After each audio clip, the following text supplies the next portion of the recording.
And good morning, everybody. Welcome back to Morning Line here on KWTO. And Brian Calfano, we have a guest this morning. It's our pleasure to have Senator Roy Blunt back. Senator, welcome back home. Dan, it's good to be home. It's good to be with you. Thanks for letting me come in this morning. What about me? I'm Brian. I'm glad you took your time to come in.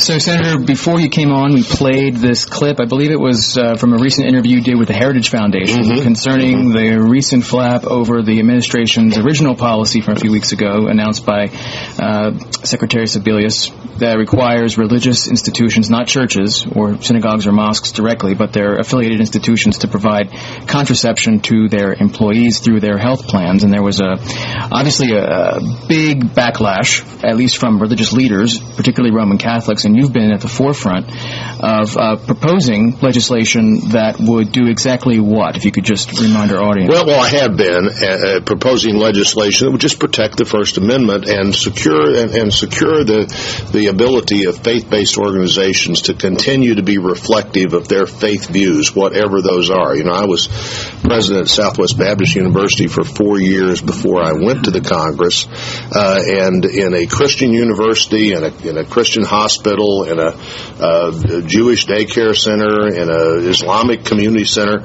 if the people that work there don't reflect the faith views of the institution, then why have it? And so much of our care and our education in the country is because of faith-based groups, and particularly Catholics.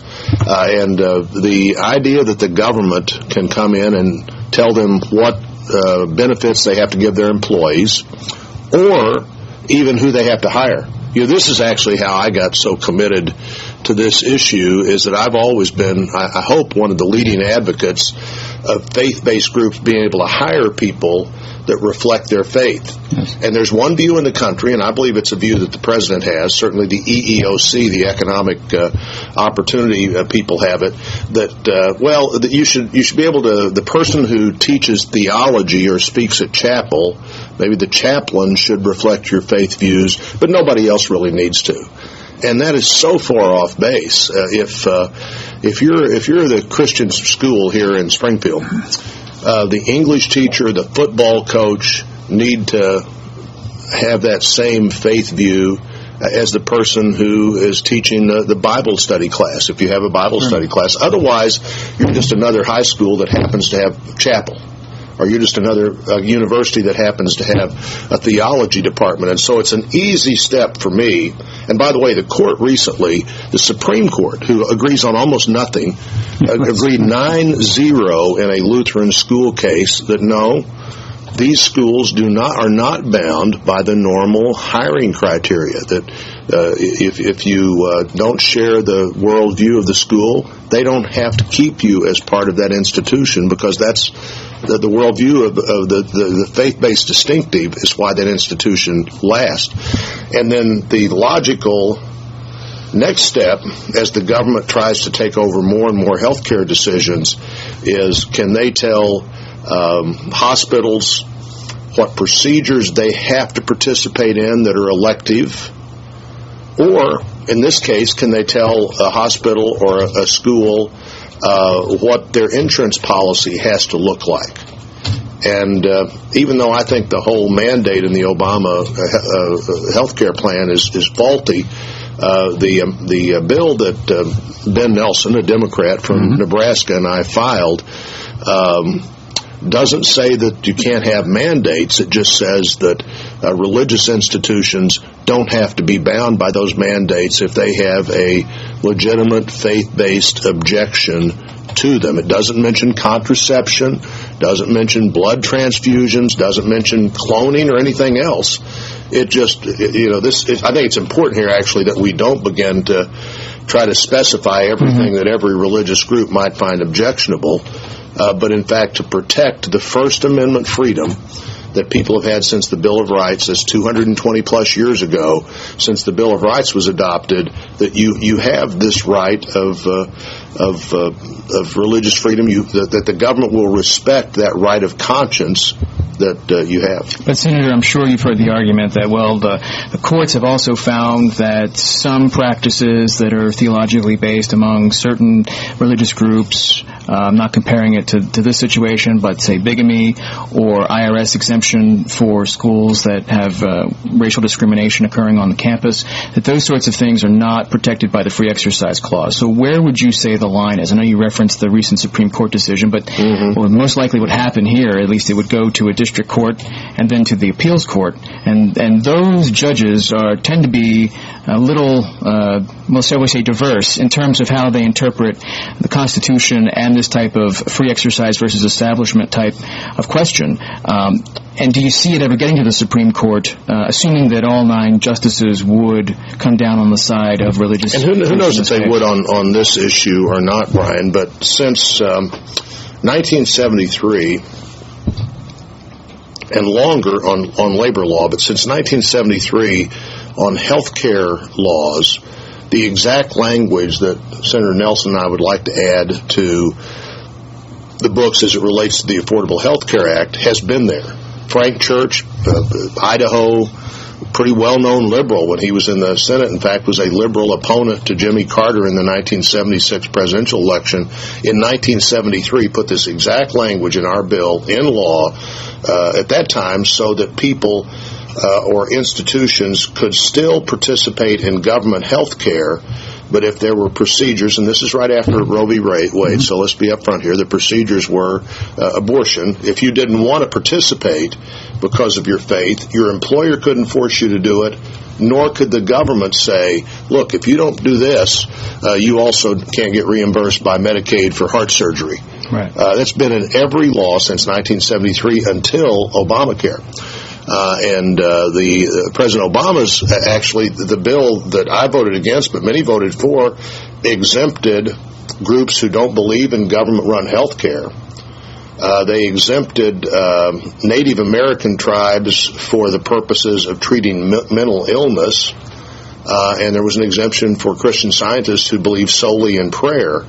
So there's plenty of exemptions here, and the President's given tens of thousands of exemptions to labor unions and others who say you don't have to comply because your plan is actually better than the plan that we're saying you have to have. So this is, remember, this is 220 years of constitutional history. And so as soon as I leave here, if people start calling, somebody will call and say, well, what if somebody wants to do this or that? They could do it today. If our amendment passed, nothing would change. People would have no more rights the day the President signed that bill into law or that amendment into law than they had last year or last week. So nothing would change. So when people say, well, what if some employer says they don't want to pay for diabetes treatment? Now, give me an example anywhere in the country that's happened last week or for the last 220 years. You know, you can come up with all these extreme examples, but the principle that is the focus here has to be on the First Amendment's rights. You know, we're in southwest Missouri, so lots of people, including me, feel strongly about the Second Amendment, the right to bear arms. Right. Let me just tell you, if you want to protect the Second Amendment, you better be focused on the first one as well. When you decide, well, this really doesn't matter because here's how somebody could abuse it, so the constitutional principle is no longer important because it could somehow be abused, you could certainly, there are plenty of people say that about the Second Amendment. So if you're concerned about the Second Amendment, but you think you're not impacted by this issue, let me just tell you, you ought to be equally concerned that all of our rights are protected if you want the one that you hold most dearly to be protected. Well, apparently the president has relaxed somewhat on his mandate that we were talking about, the religious mandate. He's relaxed that somewhat. Well, he says he did. What he said is that the insurance company would pay instead of in this case, the Catholic institution. Well, it didn't take bishops long to figure out that, well, that's really ridiculous. They got to put a premium on that anyway. First of all, and also, think about it this way, too, if you have to offer this still, even though you believe it's wrong. Now, you know, I'm a Southern Baptist. Most contraception, we Southern Baptists don't have a problem with. Mm-hmm. So I'm defending an idea here that is not necessarily my view of the world. Now, when you get to the other end of this, the other services like abortion, I think that's trouble. That's a problem for me. Contraception isn't, but they believe in the teachings of the church that it's wrong. And you can't, one, tell the church you have to provide this for people who work for you. And by the way, the president will also say, well, I exempted the church, but didn't exempt all of the institutions that the church sponsors. Yes. And of course that just shows a lack of understanding of what these institutions mean, both to people who support them financially and to the country.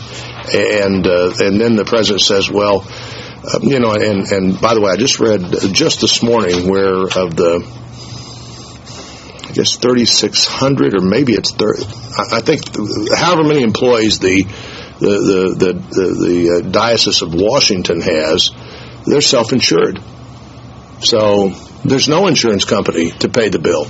And even if there was, you don't want this as, I heard you play the clip where I said, if this is something, well, if you don't have to pay for it, you should not feel like you sponsoring it makes it wrong. Either this is an issue of faith and conscience, or it's a matter of who's going to pay the bill. And thank God that the people who were opposed to the original order have almost all stood up and say, this is not about what it cost. This is about whether you're forcing us to do something that we believe is wrong, and the First Amendment says you can't do that. So, Senator, where is your amendment with Senator Nelson right now, status-wise? We tried to offer it. I tried to offer it, and Harry Reid, the majority leader, said, this is really a waste of time. Well, that's a surprise. Calm down. We shouldn't be worried about this. But I think we might very well get a vote on that amendment sometime in the next week or so. A vote on the amendment is ultimately not what I want. What I ultimately want is the amendment to pass on a bill the president has to sign, or to find another president that will sign an amendment like this eventually, that protects the First Amendment rights of not just a religious group that don't happen to be a member of, but eventually some religious group that I may be a member of.